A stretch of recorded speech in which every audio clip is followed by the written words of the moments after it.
Hello, and you are listening to FPcast, the podcast for Fruitless Pursuits, where we bullshit about the week in pop culture. I'm Luke. And I'm Jacinta. And this week we're talking about... Movies, television, collectibles, video games, comics, books, board games, and more. Heroin. Smack. Horse. That is literally the extent of my street names for heroin. We have just seen Trainspotting 2, T2, and we are chasing the dragon, ready to give you your fix of pop culture news. I wonder if anyone was looking at like the list of movies on at the cinema this week and saw T2 and thought it was a, like a live action tea movie. Because there's that shop. There's a large shop that sells tea and tea brewing implements, and it is called T2. I see what you did there. Well, it is a British film. It is. They don't drink tea in it, though. No. Oh, They do a bit of the old horse, though. they did. And they did heat up some spoons, but not by stirring them in a teacup. No, Like you no. or I might have. So you thought that maybe, just like the film The Founder was about the start of McDonald's, you thought maybe this was about all the wild controversies and battles behind the beginning of the T2 Empire, yeah. tea franchise. Interesting. Who would star in that? Ewan McGregor, I guess. Oh, why not? Okay, well, no. Yeah, well, maybe it's all about the politics of starting a new business, and it does star Ewan McGregor and Robert Carlyle and Johnny Lee Miller and Ewan Bremner. You'll have to wait for our review to find out if it was about tea or about heroin or about something else. But certainly quite interesting to see a sequel some 20 years later, and certainly puts in perspective the last 20 years for, like, ourselves. We see where these characters are and think about where we are in the last 20 years. And certainly makes one think about one's own mortality 1-1. Which is always fun on a Saturday morning, isn't it? That last 1-1 was like when you go to put an exclamation mark and Yeah, you forget to hold shift. Yep. Okay, but first, a little bit of news. We still don't have a news theme. Pop culture news. So, a little Piddlegate update. Who here remembers Piddlegate from last week? Seems like a long time ago. I do. So that was the interview that we'd heard about on Graham Norton Show. Graham Norton Show involving Tom Hollander. Tim Hiddleston admitted to pissing on him. Tom Hiddleston. I'm thinking of Taylor's oldest Tim. We've never talked about that on the Fuck podcast. you. Luke just ruined my fucking Beauty and the Beast experience by singing an awful fucking song. I sing a song called Taylor's Oldest Tim, where Tim is 23. The film's actually 26 years old, but 23 has a ring to it. Let's never speak of it again. Okay. I think I'm going to record it, actually. I think I'm going to get the karaoke version and practice my Mrs. Potts voice and do a recording of Taylor's Oldest Tim to play on the podcast. I think that would be very great. And I know Tim would love it. And it is his 23rd birthday coming up, so he'll enjoy it. Speaking of Beauty and the Beast, seeing it in less than a week. No, fuck you. Fuck you. I am going to a little bit of a preview by myself, solo, on a work day, but I've got the day off and I'll be embargoed, so we won't be talking about it till it's actually released. But anyway, Piddlegate, we were looking forward to getting this audio of Tom Hiddleston, not just talking about pissing on Tom Hollander, but also talking, there was a quote about him being teased at school and saying that Hiddle Piddle did a whittle in the middle of the night, which was a smoking gun for a lot of us. Absolutely. Long expected, suspected, and expected, and anticipated, then confirmed. So the Graham Norton Show finally comes out, episode in question. There's a bit where they're talking about dangerous animals around the world. Perfect time to segue into a story about a jellyfish sting and some rogue pissing. But, Oh, it's almost like it got cut. got cut from the show. It's not there. I think it was an agent. I think it was quite possibly, an agent reading this and going, we don't need that audio out there. Oh God, no. He's had a rough enough year. Let's not have the hiddle piddle whittle diddle tiddle shit out there. No one needs to hear you having a bit of a piddle when you're fiddling with your diddle. Let's cut it. Yeah. So they probably threatened Graham Norton, dangled him over a balcony, something like that, and when the show aired, wasn't there. So unfortunately... It's a shame. He's not added to our soundboard, but hopefully that's made up for with this I hear that you got friendly with a monkey at one point. from Bargain Hunt, my favourite show at the moment. And may as well mention this now as it ties in. Last night we recorded, so now we have the technology to be able to record. I mean, we're in the same room at the moment, but we can record over Skype. So we did a special extra show for our Patreon subscribers. So, and we're going to do this more often, and it's for things that don't fit into our regular show like this. So we did a show about Bargain Hunt, which is my favourite show at the moment, and it's been my favourite show since the year 2000. But we talked all about that. We had a bit of a laugh. That was a bit of fun, and Patreon subscribers will find a link to that very soon. Yeah, I think it was... Oh, well, no. By the time you hear this episode, that will have already been up. So yeah, so if you didn't know that it was there, or if you're not a Patreon subscriber and you wanted to sign up, it feels weird to talking about that sort of stuff so early in the show. It's really an end of the show thing. It is, but you know we're talking about the thing now. Yeah. But yeah, if you want about 45 minutes of us talking about Bargain Hunt and Antiques Roadshow. And even a bit of Storage Wars, a bit of hardcore stars, porn, then that's the show for you. Yeah. Something we're very passionate about, and obviously know a huge amount about. So the only other bit of pop culture news, and then this was quite big, was a reveal, not in costume, unfortunately, but a reveal. I'm not talking very well. A reveal. It's all that horse, dude. A photo of the cast of the Han Solo movie. It was a crowded cockpit. It was all crammed into the Millennium Falcon. Now that thing, for my money, is designed to seat two. Yes. Okay, and one of those two. Oh no, is it designed to seat two? Isn't there seats behind those two seats? Yes, you're right. Yes, because Leia was sitting in one. That's true. Yeah. And I've got the big deluxe toy, and it seats four. Yeah. Okay.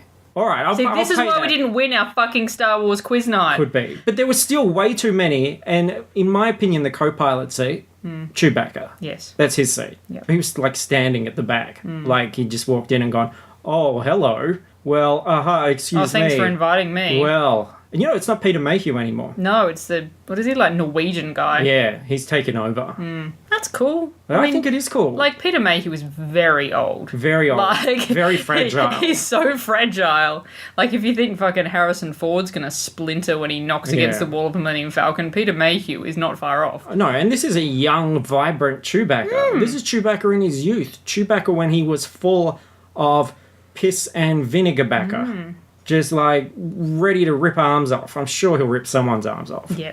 And so who do we have in there? We had a couple of people I don't know and didn't bother to find out. Yeah. But we had Donald Glover. As He looked like he was kind Lando. of poking in a window at the side. Although they weren't in costume, of course, Alden Ehrenreich had the Han Solo hair. No, he didn't. He kind of did. No. There's not enough volume. He looked pretty great. No. You didn't like? No, I looked at that picture and I went, okay. Oh, I thought he looked fantastic.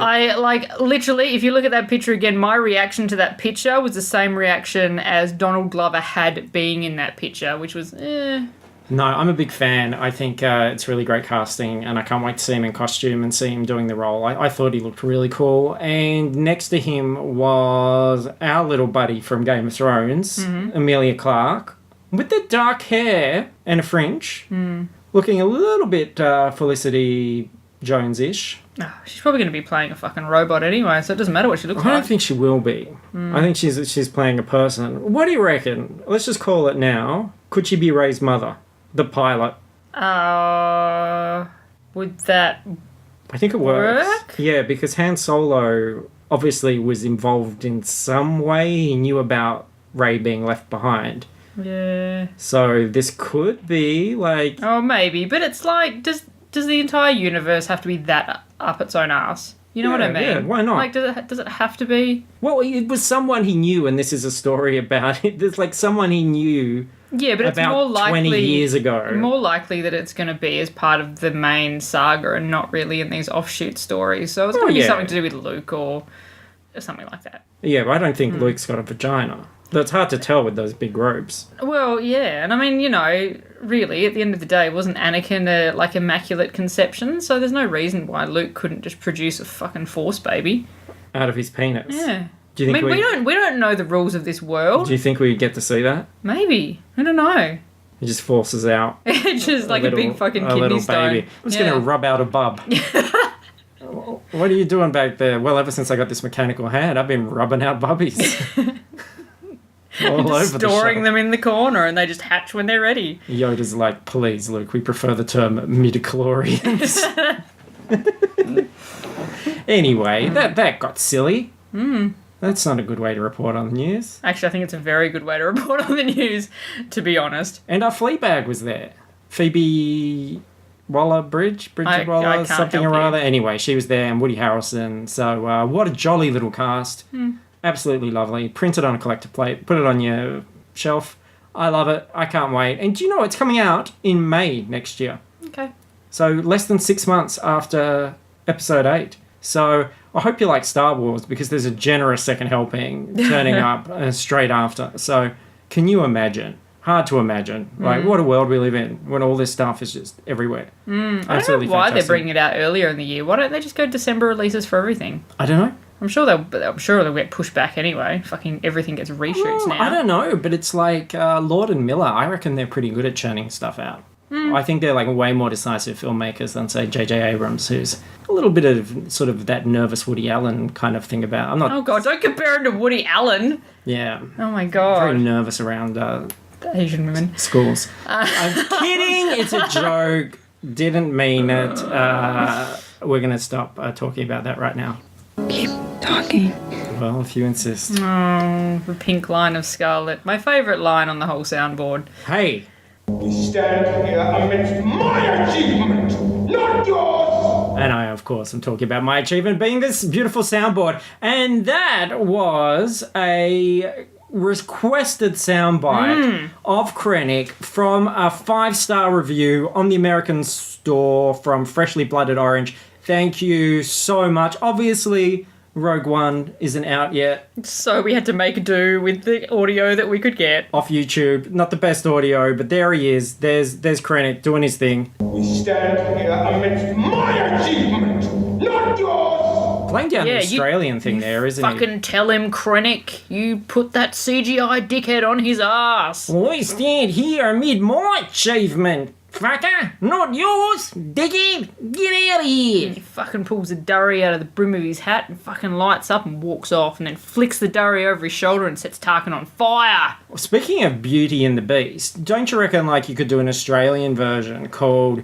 Beauty and the Beast? And were those the Beast? Yeah, well. And he's got a curse on him, and like there's a packet of Winnie Blues under under a little glass dome. Yeah, in the tower. And a cigarette falls off. And when they get used, Yeah. when they're all used up, then that's it. The curse is forever. Yeah. And she's like, oh, but I really want to smoke, hey? I know I shouldn't, but just one won't hurt. And then she's like having a bit of a puff up in there, and he's like, oh, what are you doing? And he rips up the whole house. He's like fucking loses his nana. Yeah. Yeah. I've only got one ciggy. You don't think I'm not dying for a ciggy? I am.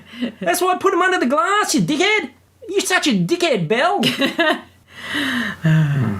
What I look like is big and blue with a tail. Oh my god. Yes, that was Avatar where he was big and blue with a tail. No, not with a tail. With a tail. With a tail. What do you look like in Avatar, Sam? What I look like is big and blue with a tail. Yeah. Nice. Well, Can't I mean, wait. it's a nice summation of his character. Like, what more do you need? He's big and blue with a tail. That was from the teaser for Avatar 2. Very excited about that. So let's talk about reviews, because we do actually have 3 movies to talk about today. Boobies. So our feature movie this week is Trainspotting 2. 20 years on, a sequel loosely based on the Irving Welsh book Porno. And Which I haven't read. I do have the Trainspotting book, but I never read Porno. yeah, so no, I tend to just look at the pictures. Okay. Director Danny Boyle, who for me really was the star of this film. does a wonderful job, very competent, inventive filmmaker who he's just so confident, isn't he? Like he knows his niche and he just plows right into it. And there's so many lovely little tricks and imagery thingies. I don't review movie. This is why we're not Very taken seriously. technical, This is why our opinion doesn't add to the Rotten Tomatoes score. So, what did you think? I quite liked it, actually. It's worth, if you haven't seen Trainspotting in a while, it is worth having a little refresher before you go in, because it does... there's not a lot of kind of previously on Trainspotting happening here. They are picking up 20 years after they kind of left off, and they are addressing basically the issues that come up at the end of the last movie. So it is worth, having a bit of a refresher. There are flashbacks, but they're images. They're not scenes. They're not exposition. It's flashes of imagery, and I said imagery again, little bits and pieces. But I definitely think if you haven't seen Trainspotting, then there's no way you should see this. Oh, yeah. Oh, my God. Yeah, if you haven't seen it at all, then, there's no reason for you to see this. It's actually quite funny. I watched it the other day, and I probably hadn't seen it in about 15 years. And some of the stuff that, when I was a teenager, was very kind of, harrowing and disturbing and really bothered me. I thought, oh, well, I'm older now. Like, it won't be that big a deal. But, oh, no, this movie's really fucked up. Like, all the stuff with the baby and the toilet and all that sort of stuff. It's awful. It is awful, but definitely worth a look. It's a very iconic, amazing imagery in the first movie. And I think the second one, I feel like maybe there's less of those iconic scenes. Oh, absolutely. I don't think there's things that are going to hold up in 20 years' time in this film, but it's really just essentially touching base with all these characters, seeing where they are 20 years on, and more or less putting them all in a bottle, shaking it up, and seeing what happens. That's basically the movie. That's a really good description. I think you're absolutely right that... it's a tough one because you go, well, Trainspotting was a cult classic for people who are around at that time. And it's such an iconic film. And how are you going to hit those same things? How are you going to have those, how is this scene going to have the things like the toilet, which people remember and talk about and assign to that movie? And I don't think this movie has that at all. But then you sort of faced at a crossroads. It's like, well, do we not if we can't better the first one, do we make a sequel at all? But the truth is, and I think this movie proves that, if you really enjoy those characters, if you like that world, if you like that director, like that style, really it's very enjoyable and engaging to come back and spend time with these characters again. Like if I had the choice of spending another 2 hours with these characters, even if it was less than the first one, or not, I want to spend the time with these characters. And I certainly got into the groove with this thing. Yeah, absolutely. Probably the first half an hour is a little bit all over the shop while you're kind of working out where these people are fitting in each other's lives again and what their dynamic is.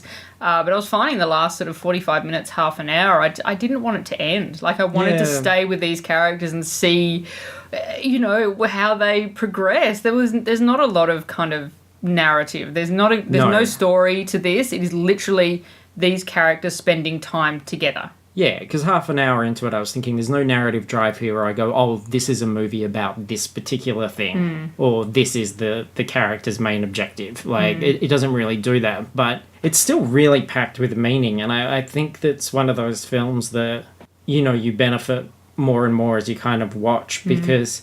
we're seeing it first thing on a Saturday morning, and there are just even times when, like, you see a certain character and there's that big red painting with the flat line on the background behind, and my mind's already racing with that. I'm like, they've chosen this. It's so striking. Well, what's the meaning? What's the symbolize? And then we're already onto something else. And it's like, I feel that this movie's about themes and images and ideas as opposed to, any sort of traditional 3-act sort of Hollywood story. But just really well done, and like you, got more and more sort of invested as it went, and I do really like those characters, and just being able to seeing Robert Carlyle just go nuts again as Begbie is so enjoyable. Yeah, and it's, we always say that, and people say that actors are shit or whatever, but when you see an actor in a perfect role being directed perfectly, it just works. When they have something to do. Oh, yeah. When there's that magical sort of alchemy of everything kind of going right, then it's gold. It's gold like it was on screen here. It was just really... Like, every time Begbie was on screen, the tension just escalated. Even if he wasn't particularly doing anything, you just knew that there was... At any moment, he could just snap and just completely destroy everything. But it's interesting. Like, I think the tone... While it doesn't have that sort of crazy visceral energy of the first one, when they're all sort of... And when you see those clips and you realise what fucking babies they were, like when you see Ewan McGregor all strung out and like crazy-eyed, laughing, hitting the front of the car, all that sort of stuff. I'm glad in a way that they didn't try to bring that back, because I felt it was very true to... You know, the characters had matured. It was 20 years on. And although they all still were very flawed characters, they occupied a different space. It wasn't about them being those maniacs that they were when they were 20 years ago, in the same way that we're not the same people that we were 20 years ago. With the exception probably of Begbie, but Begbie is a whole different older at the time anyway, thing. You know, his circumstances are really different. So I like that, and I think that's probably why, you know, you don't have like the crazy toilet fantasy sequence and things like that, because it just wouldn't fit where it is. There's a very reflective... It was kind of, I don't know, did you feel like sort of somber or even like sort of tired feeling to it at times? Like, you know, these are characters that have really been put through the ringer and are sort of now reflecting from the other side. Yeah, and there's definitely that sense of they'll sort of... tackle a situation and there's that feeling of we're just too old for this. And that was nice. Like I have more respect for that than trying to capture a sort of energy where they're like inorganically, where it doesn't fit. The best example I can give of it is like, although, you know, there's a huge gulf between Danny Boyle as a filmmaker and Kevin Smith as a filmmaker, is the difference between like Clerks 1 and Clerks 2. Because in Clerks 2, he doesn't look at, well, where are these characters later and what is it actually like to... Because they were smart characters. And they were relatable characters for me at the time because of the sorts of things that they talked about, and they were in shitty jobs and they didn't have much money and they had aspirations to do other things. I felt like that. They were frustrated by everybody around them. But then when you sort of check in with them, they work at a fast food restaurant. And I'm like, there's no fucking way these characters would still be doing that. Yeah. You know, the fact that they had those shitty jobs when they were that age, of course they did. But later on, why would they? I much would have rather seen them dealing with the adult world and kind of realising that no matter what your job, no matter what your role is, those people that piss you off and frustrate you, they're in an office, they're in a, you know, you don't escape those cycles. Like, everything's sort of the same. Yep. And I feel like something like Trainspotting 2 deals with that kind of thing far better. It looks at these characters in a realistic sort of push forward, and also, you know, brings in some of those old ideas through the lens of the modern world.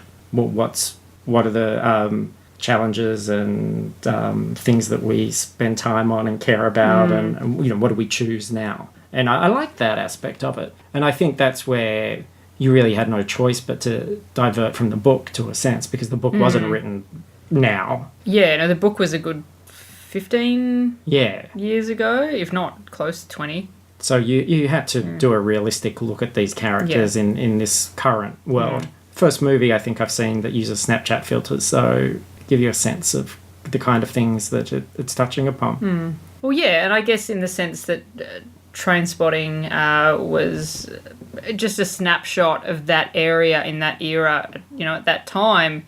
Trainspotting 2 is the same thing, because, you know, obviously Snapchat filters and Twitter and Instagram references and that may not be, you know, current in 20 years' time, but it's still going to serve as a snapshot in the same way the first movie did. Yeah, it really made me, you know, the more we reflect on it, the more I think I liked it, in the sense that... I like the way it was similar to the first movie, in that a lot of the actions were sort of portrayed as positive or flippant, or just them kind of doing what they do, but there was still that undercurrent of dread throughout the entire thing. Even though the actual action that they were doing maybe perhaps wasn't dangerous, you just knew that there was a tension and a dread and something coming around the corner. I think even though it'd be hard to argue that you couldn't say that it had the impact of the first movie, because No. it doesn't. And it's really a sort of almost like an epilogue to the first film in a way. It's like this sort of complementary piece. It's like the after dinner mint of the first film. Yeah. But I do admire that honest approach, because when we do get a sequel or a rehash featuring the original people, generally there is that drive to try and recapture that original, and it feels very desperate because it's never going to be the same. They're not the same people, and then you're seeing like older, fatter, weirder, sadder looking versions of characters you liked failing at what they used to do. Yeah, and it's really nice. I loved the references to the old movie were so much more as not kind of wink moments, but more like ghosts of the past that kind of flit in and out of the movie, and that was really... There was one little bit moment at the end that was a little bit winky, but even I got chills at that moment, and I really loved it anyway. Yeah, and there are definitely some moments there where I was just captivated by the visuals or the ideas. There's just little sequences, which are wordless sequences. A lot of music in the film, as you would expect, and I was really captivated by that. Because, I think the only recent example I can think of an old cast coming back is Force Awakens. And again, I think that was a kind of honest approach. They were old and broken, Leia and Han didn't live happily ever after, and they didn't try to make them like do all the same things that they did in the past. They were further down the track, and I respect that. I think that's the way to do it. And it did make me feel, well, what other films could you do this with? Like, I'd be kind of curious. There's a few casts out there that I'd like to see back, though. I imagine this didn't cost a huge amount of money, but it's not going to do big business, is it? You wouldn't know.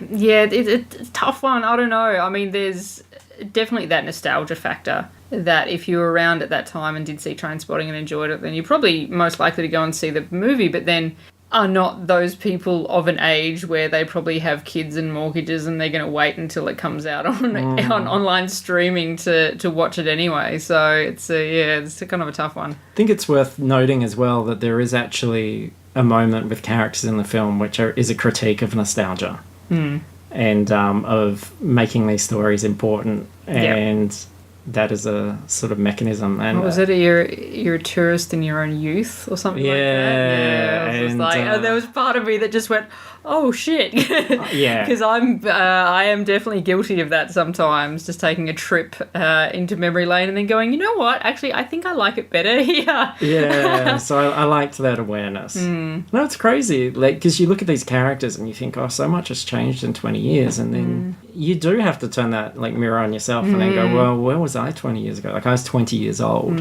and where was I living, and what did I want, and what sort of decisions did I make, and what were my driving forces, and compared to now, and is this remotely what I thought I would be like, or in the other sense, has that much changed? Well, I was 12, so yeah, lots changed for me. A lot of body changes, probably. Yeah. Yeah, interesting.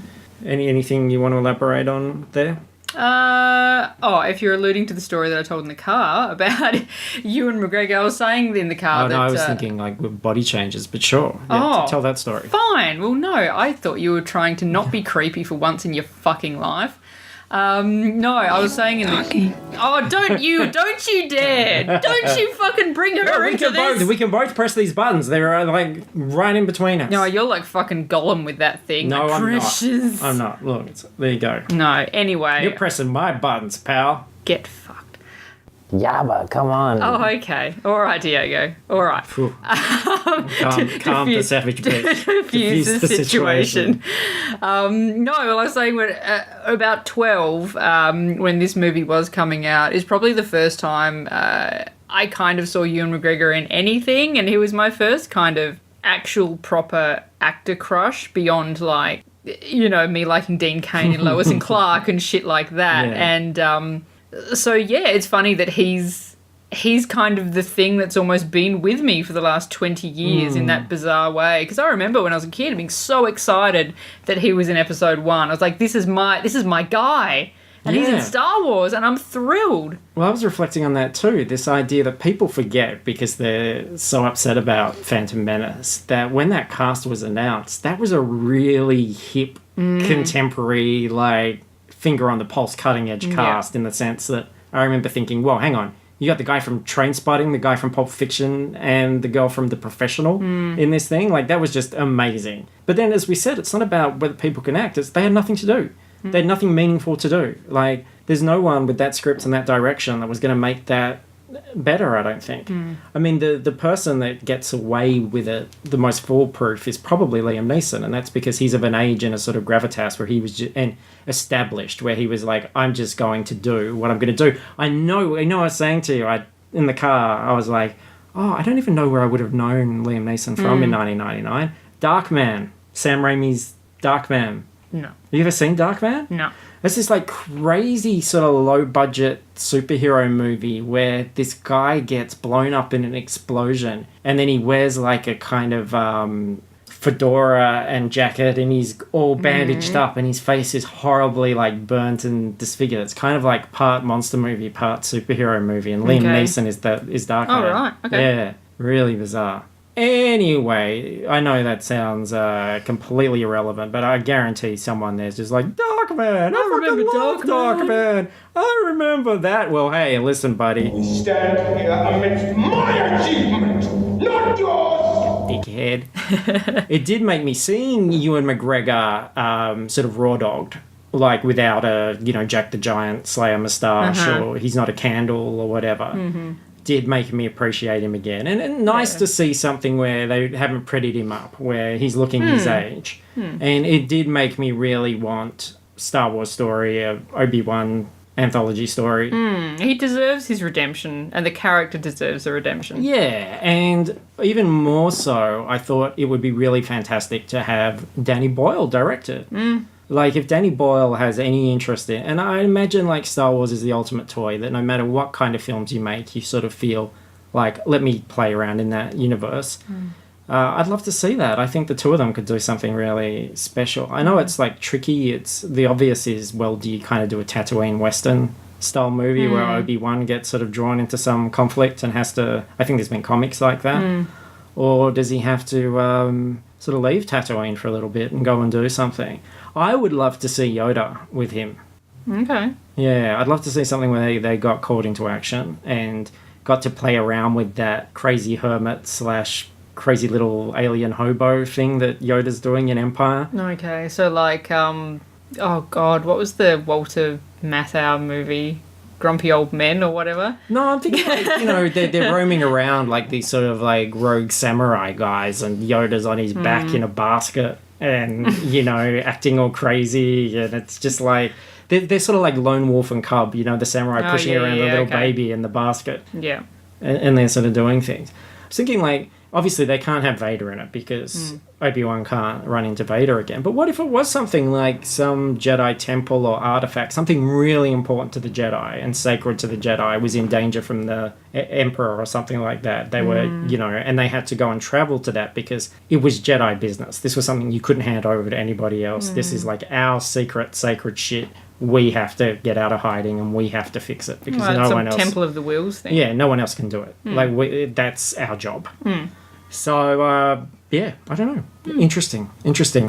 And we still don't know what that third replacement film is after Han Solo. It was going to be the Josh Trank Boba Fett movie until Josh Trank shit the bed, and that was shelved. So who knows what could happen? But he's a good dude. Ewan McGregor. He is, yes. And I guess, being that I have been a fan of Ewan McGregor over the last 20 years, there has been some pain that I have had to get through. Pain like... What if she is the one? See, most of me thinks of that as pain, but there's a tiny part of me that just gets incredible joy from his hideous, hideous accent.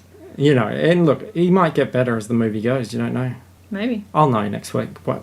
Yeah, we'll see. Ooh, see the look I'm getting. Let's talk about Hidden Figures. Okay. So what's the story here? So What's all this about, this Hidden Figures? Well, I mean, it almost seems redundant explaining the plot, doesn't it? Because it came out in America like 45 years ago and we got it last weekend. Everyone knows what this story Everyone knows is. what it's about. Ladies. Three African-American ladies work for NASA, help fucking a white dude, get up in the air, like, before the Russians, but they don't. They do it after the Russians, so whatever. Does it really matter? I don't know. They've got fantastic figures, and they hide them in large jackets. Yes. And also they do lots of maths. They do lots of maths. Yeah, it's a maths movie. Yeah. Directed by... Who did this? Was this Zemeckis? I think it was Zemeckis, or was it Ron Howard? It was one of those. No, I don't think so. I don't think it was either of those. Really? Yeah. Oh, fuck. We gotta look this up now, because I think you're wrong. I think you are wrong like Donkey Kong, Well, you thought there was only friend. 2 fucking seats in the Millennium Falcon, so... Yeah, well, I meant at the front, fucker. Did you see them used in Force Awakens? Directed by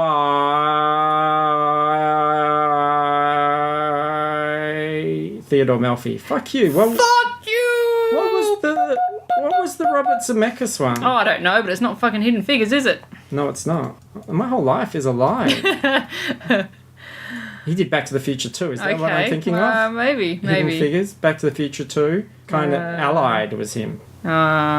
It's not the same thing. No, that's producer, not director. Oh, look, he also directed it. Okay, or maybe you're thinking of The Walk. That Maybe wonderful I'm film, thinking The Walk. of Shut Your Mouth. Maybe I'm thinking of that. Shut my correct mouth. Why with all don't with all the fucking facts and shit. Shut your fact-spewing gob with your fake news. Anyway, so Hidden Figures is a movie. It was quite good. It's up for an Oscar and all of that sort of thing. I thought it was fine. I didn't think it was, like, the best thing ever. It's like a nice feel-good story, and it's very good that story is now out there and people are aware of these ladies who blaze the trail in NASA. But, yeah, I watched it and I went, yeah, that was pleasant. But that's about it.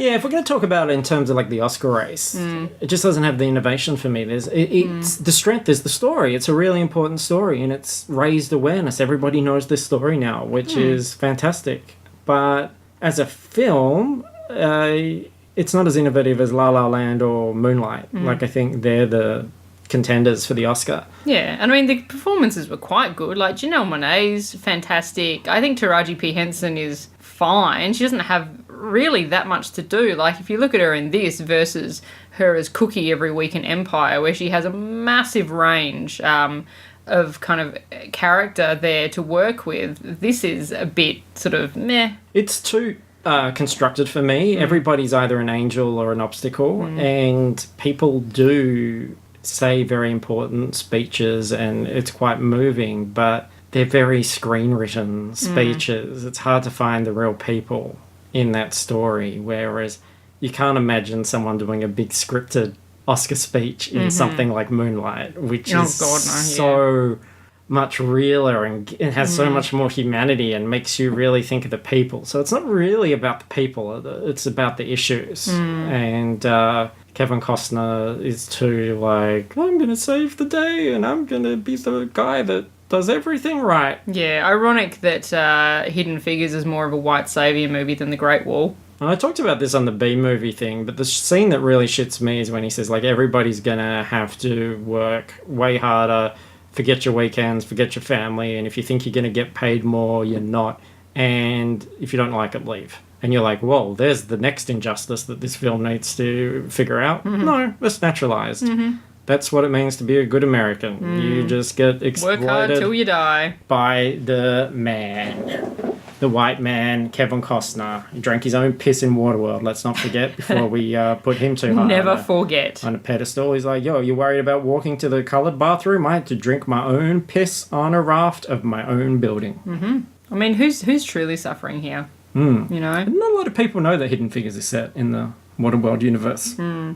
Look, and vice versa. Just because you can't see the water doesn't mean it's not there. Yeah, so I agree, it's fine. It's good, it's an interesting story, but really... Does it really deserve to be up for an Oscar? Well, yeah. I guess it's, in that big lineup. Arrival is another movie. I don't think Arrival's got a hope of getting Best Picture, but Arrival's another film which I enjoy far more. And I know someone's going to be like, oh, so it's more important that Amy Adams pretends to talk to aliens than the story of these. No, like I said, the story is Yeah. great, but that's Yeah, one part of the filmmaking. Yeah, it's an important movie. It's just not the best movie. It's not the most it's not clever enough. It doesn't do things where I go, oh, I'm not expecting this, and you increasing my understanding. Like, there's what we're learning now, and I'm noticing this through TV. Even like linear storytelling is becoming such a thing of the past. Like you think about how Trainspotting is able to flash back, even sometimes just for a 2-second shot, through like 40 years of these characters' history. Yeah. And some of it is real stuff, some of it is fantasy stuff, some of it is a fantasy kind of look at like what they're feeling rather than what's actually happening. Like when they're playing the table soccer game and then you see them in the pub in the rain on the grass. Like for them, they're playing a real soccer match. Yeah. And yeah, like films can do all these wonderful things and make you feel, and we're so much better now at navigating through that. Like we understand exactly where we are and what's real and what's not. And for me, that makes Hidden Figures just very straightforward. Yeah.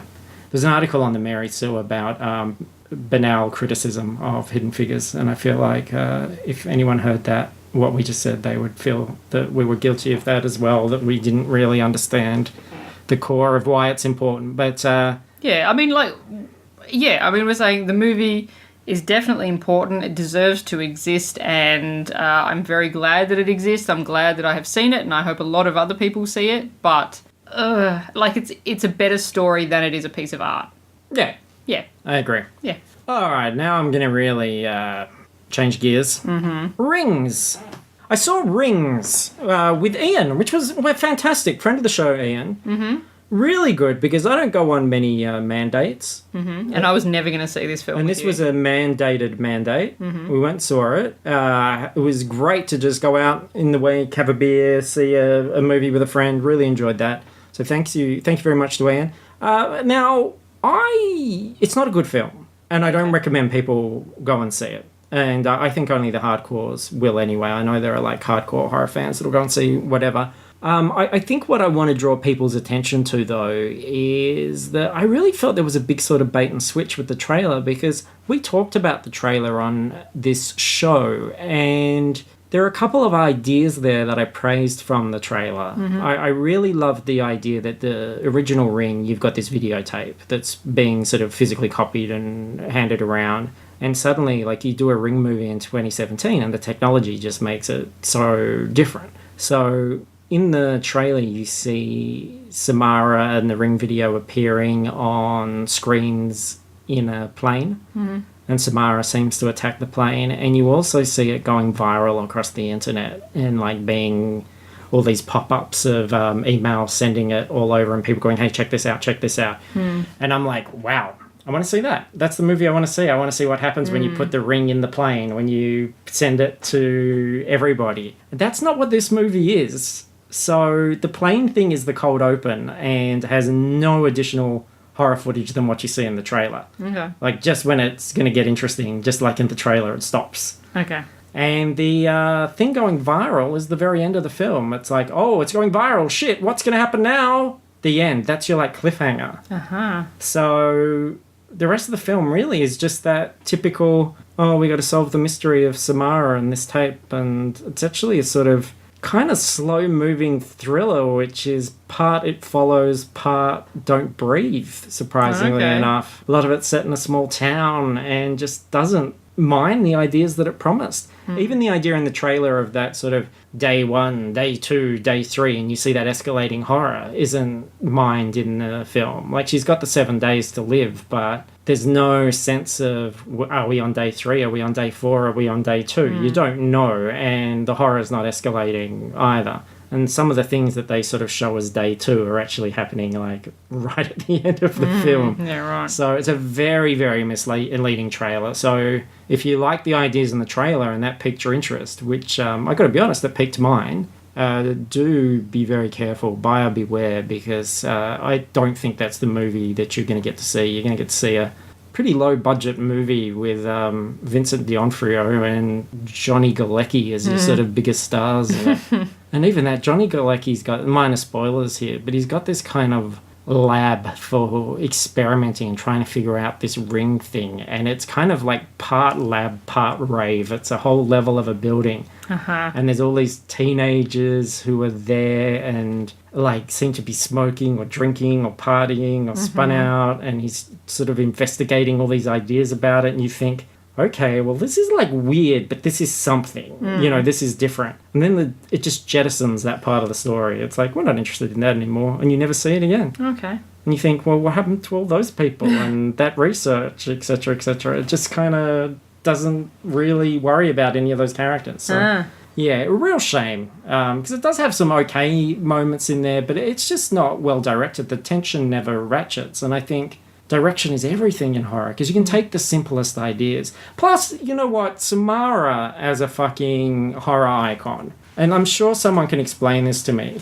but I don't get it. I understand that she's this young girl that had bad things happen to her. And like Freddy Krueger had bad things happen. He did bad things, he got burnt alive, and then he went back and took revenge on the parents, on the children of the people that burned him to death. You know, Jason goes back to the camp, and because that's where he was bullied and stuff, and kills people. Bad thing happened to Samara, committed by some bad people. Why does she appear on videotapes and kill randoms all over the world? I don't know. Fucking weird. Like, I get the camp, I get Elm Street. I don't get the, like, Samara's ghost being in Blockbuster.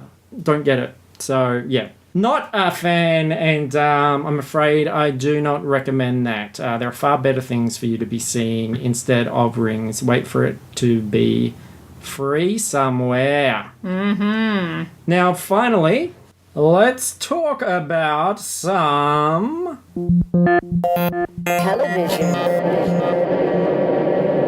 Now, this is part of our new diversity drive on the show, watching some things from around the globe, not just what America has happened to shit out after their latest Taco Bell binge.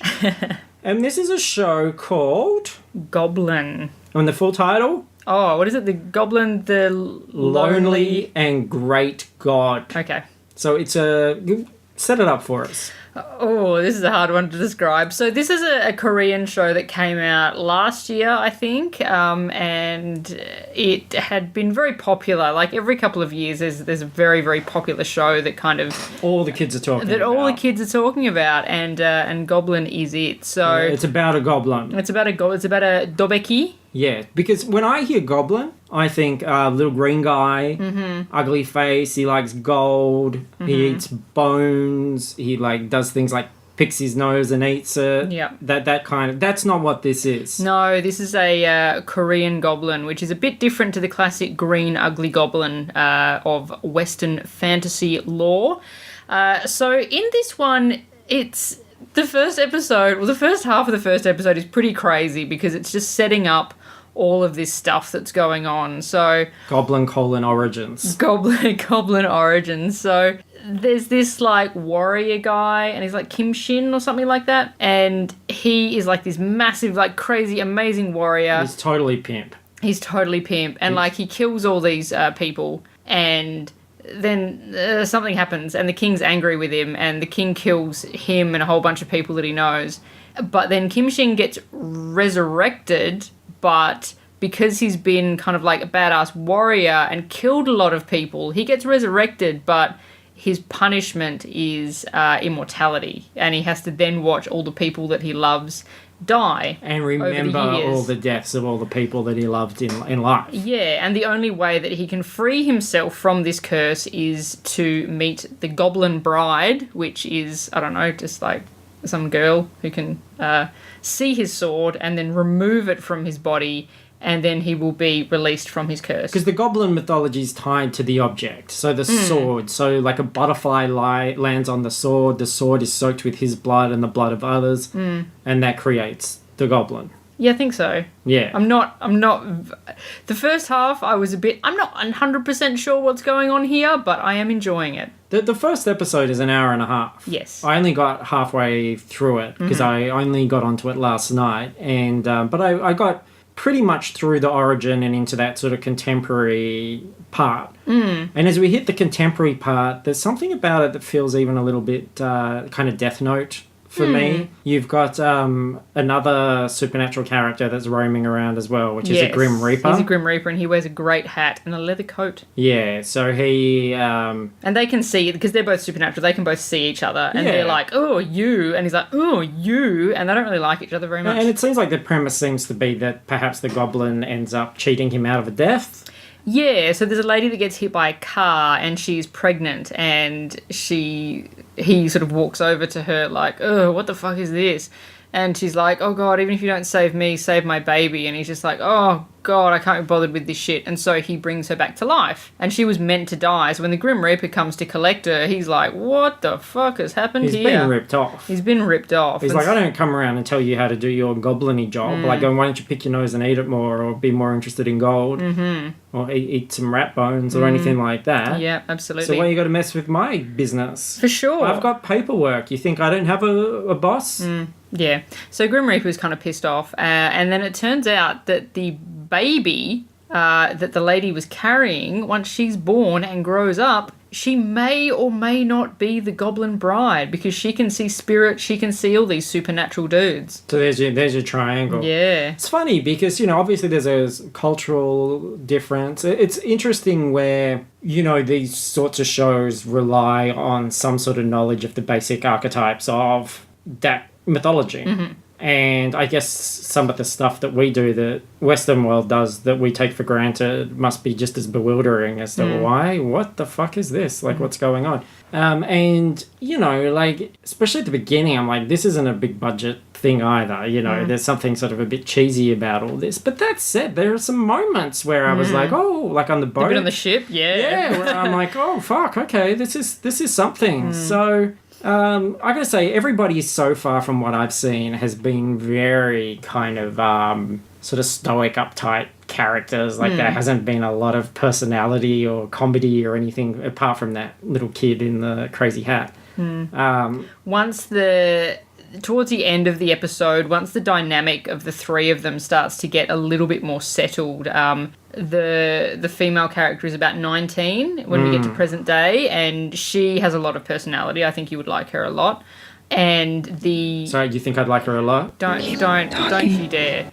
And then so the Kim Shin, so the goblin, is like, well, I need to leave now, and I can't remember why it was. I think it was to go and look for his goblin bride or whatever. And then, so there's a guy that's living at the house who's his, looker-afterer. So there's, a whole generation of this family that basically looks after the goblin. And so his current looker-afterer guy was like, oh, shit, well, you said you were going to be gone for, 20 years, so I've, got a tenant in to fucking rent your place, because why shouldn't we have the sweet cash if you're going to be gone for 20 years? And, who is it? Oh, let me guess. I haven't seen this far. It's Joey from Friends. Oh, it is! Oh my God! He's got the chicken and the duck, and he brings in his lazy boy couches. It's fucking amazing. But as well as Joey from Friends, the fucking Grim Reaper. Oh, what? What? So they have to... So it's a goblin and a Grim Reaper... Bromance, roommate story. Sitcom living together in a... Well, look, if you don't want to watch that, what the fuck is wrong with you? Yeah, I was pretty bewildered for the first half, but by the end of it, I was like, I'm invested and I'm going to keep watching this show. I love it. Obviously a lot of spoilers there, but we've got to pique your interest, right? And plus, I actually appreciate it more knowing...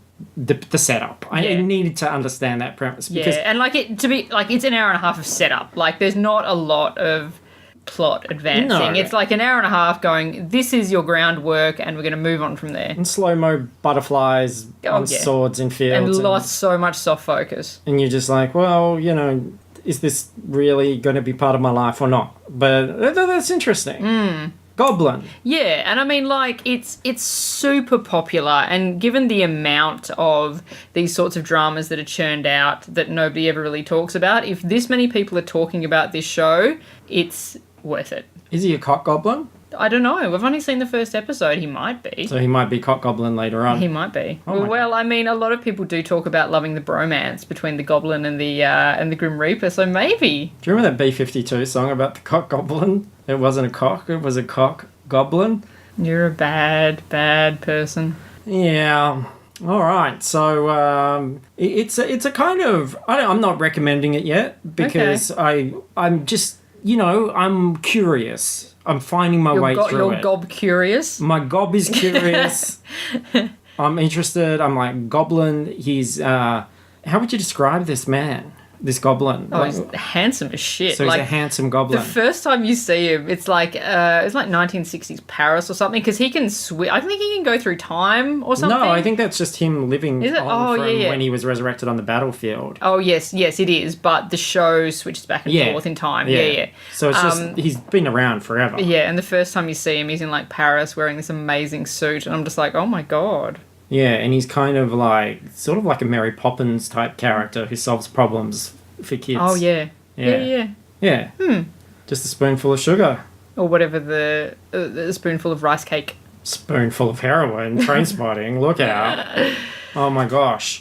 All right, so there you go. And as always, if you have any recommendations, and we saw a Scottish movie. I mean, look, we watched Bargain Hunt. Everything is just very diverse. Mm-hmm. It's not, because... We spent the entire episode north of Hadrian's Wall. Well, we need to find options other than American shows because we're in Australia. We don't know when we're going to be banned from watching that stuff, when America is just totally going to continue the wall all the way around. And it's just like, no, this is for us. It's not for you. You can't watch it. You can't watch our stuff. Yeah, absolutely. We'll be blocked like CNN or... Because if they put like the roof, like a wall around and then pop a roof on... Where's the signal going to go? Yeah, there'll be no signal. Yeah. Such a shame. No more Big Bang Theory for any of us. Oh my god. But I've just fallen in love with Johnny Galecki from his star turn in Rings. Well, you're going to have to just watch as much as you can now. And like by the end of it, you'll be getting a Bazinga tattoo. It'll be amazing. I'm going to store as much of it as possible in the old wank banks. God. More grist for the wrist mill. Anyway.